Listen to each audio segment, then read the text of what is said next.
Regent Street is the jewel in the Crown Estate Commissioners' enormous asset bank. They say it's probably the most single important part of their estate, both in value and prestige.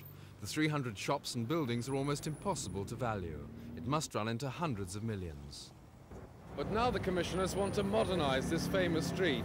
Their aim, they say, is to secure the position of the street, which they wholly own, as the prime shopping centre in the whole of London.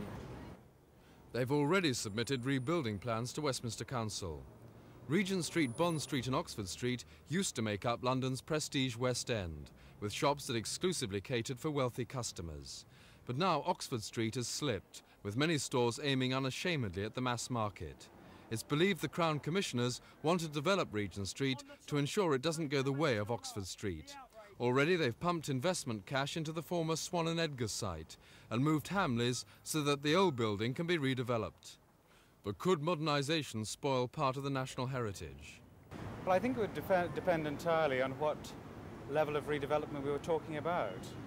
I think at the moment you're standing in a street which is probably the most beautiful shopping street in the world architecturally.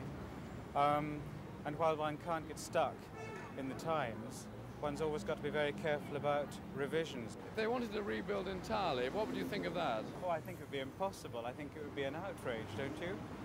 Westminster Council are now considering the Crown Commissioner's initial view that the facades be left standing, with some redevelopment taking place in the empty building shells. Simon Neve in Regent Street for Thames News.